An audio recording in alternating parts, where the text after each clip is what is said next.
अस्सलाम वालेकुम। न्यूरोकेयर में खुशामदीद। आज हम बात करेंगे एक ऐसी बीमारी के बारे में जिसको हमारे माशरे में अगर किसी फ़र्द को हो जाए तो उसे छुपाया जाता है और उसे सोशल स्टिग्मा यानी समाजी बदनामी के तौर पर देखा जाता है, और यही वजह इस बीमारी के प्रॉपर इलाज की राह में रुकावट बनती है, जो कि मुकम्मल तौर पर काबिल इलाज है, और वो बीमारी है एपिलेप्सी या मिर्गी। इससे पहले कि मैं आपको बताऊं कि ये बीमारी असल में क्या है और इसकी वजूहात पर बात करूं, पहले हम आपको बताते हैं कि इस बीमारी के बारे में हमारे माशरे में और दुनिया भर में क्या क्या दिलचस्प और अजीबोगरीब मिथ्स या मफरूज़े और अफसाने मशहूर हैं। हमारे माशरे में इस मर्ज़ को जिन भूत या असेब का साया, बदरूहों का इंसान पर कब्ज़ा, छूत छात की बीमारी यानी ये बीमारी एक से दूसरे इंसान को सिर्फ छूने से लग सकती है, पागलपन या नफ्सियाती बीमारी, लाइलाज मरीज़ और बाज़ औक़ात इसे ख़ानदान तक से मेल जोल बंद करना शामिल है। 2020 में बरतानिया के इदारे नेशनल इंस्टीट्यूट ऑफ हेल्थ की तरफ से पाकिस्तान में किए गए एक सर्वे के रिजल्ट के मुताबिक बेशतर पाकिस्तानी ये समझते हैं कि ये बीमारी जिनों के साए की वजह से होती है।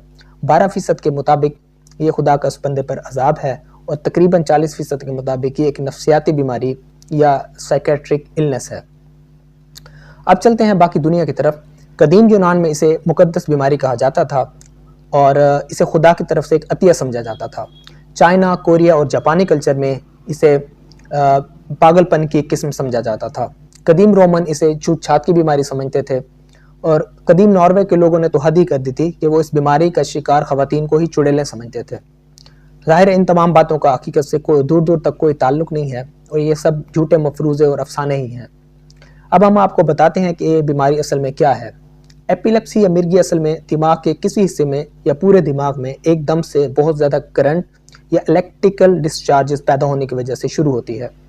याद रहे कि हमारा दिमाग खरबों दिमागी खुलियों या न्यूरॉन्स पर मुश्तमिल है, और इन न्यूरॉन्स में हर वक्त करंट दौड़ता रहता है, और एकदम से ये करंट दिमाग के किसी मखसूस हिस्से में ज़्यादा होने की वजह क्या होती है, इस पर हम आगे चल के बात करेंगे।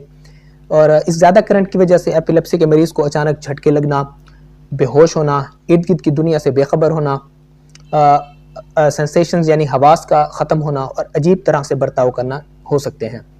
एपिलेप्सी या मिर्गी को हम दो तरह में तकसीम करते हैं। एक किस्म वो है जिसमें दिमाग के किसी एक हिस्से में करंट ज़्यादा पैदा होता है और इसके नतीजे में जिस्म का कोई एक हिस्सा मुतासिर होता है, मसलन मुंह का बार बार एक तरफ झटकों से मुड़ना, और इसमें इंसान बेहोश नहीं होता। दूसरी किस्म की मिर्गी में पूरे दिमाग में करंट ज़्यादा पैदा होना शुरू हो जाता है, और इसमें मरीज़ के पूरे जिस्म को झटके लगना, पूरे जिस्म का अकड़ जाना, पट्टों की नॉर्मल सख्ती ख़त्म हो जाने से गिर जाना, साथ में बेहोशी, पेशाब का निकल जाना और दांतों का ज़ुबान के नीचे आ जाना शामिल है।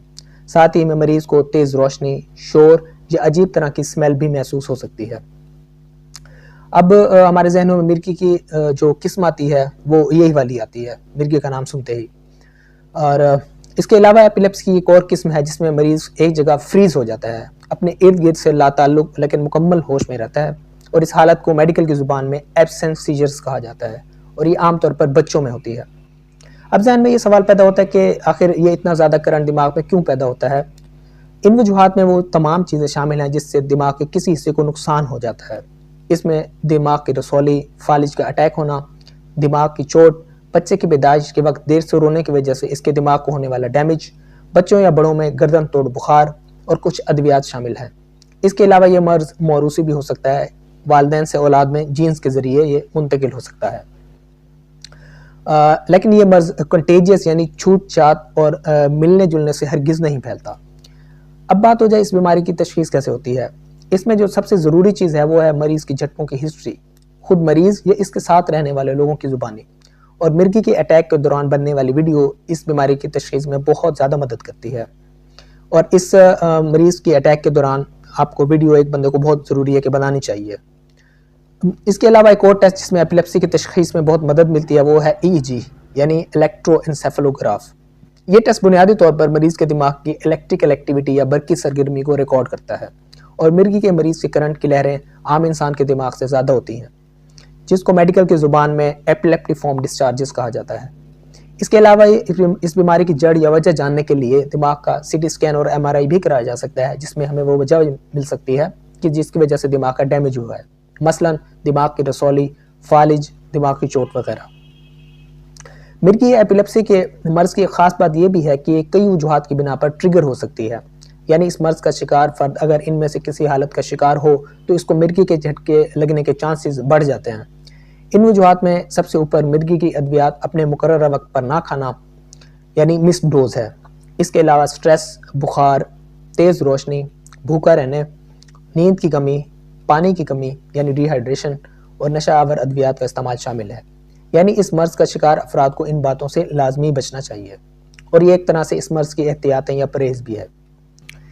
مرگی کے احتیاط کو ہم دو حصوں میں تقسیم کر سکتے ہیں۔ ایک تو عمومی احتیاط یعنی جنرل احتیاط ہے، اور دوسری وہ جو جھٹکوں کے دوران کرنی چاہیے۔ جنرل احتیاط میں مطلب عام حالات میں ان کو کیا احتیاط کرنی چاہیے، ان میں ادویات کا وقت پر کھانا، ادویات کی ڈوز میں خود سے کمی بیشی نہ کرنا، اور ان چیزوں سے بچنا جس سے فٹس یا جھٹکے شروع ہو جاتے ہیں، جو کہ پچھلی ویڈیو میں ہم بتا چکے ہیں۔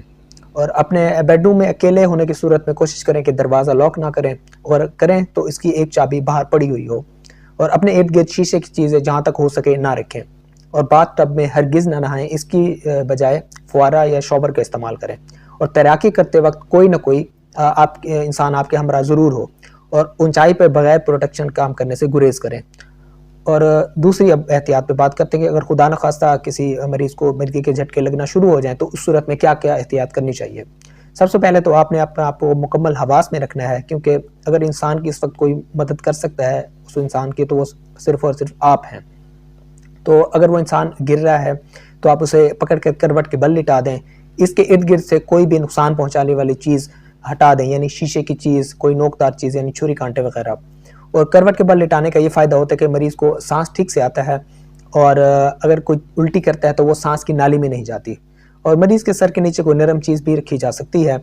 ہمیشہ یاد رکھیں کہ مریض کو جھٹکے کے دوران اس کے جھٹکے روکنے کی غرض سے نہیں پکڑنا، یہ پکڑنا مریض کو نقصان پہنچا سکتا ہے، اور مریض کے منہ میں کوئی بھی چیز نہ ڈالیں، اور جھٹکوں کا وقت نوٹ ضرور کریں کہ اگر 5 منٹ سے زیادہ ہو جائیں تو مریض کو فوراً ہسپتال لے کر جائیں، کیونکہ اس کنڈیشن کو میڈیکل کی زبان میں سٹیٹس ایپیلیپٹکس کہا جاتا ہے، اور یہ ایک میڈیکل ایمرجنسی ہے۔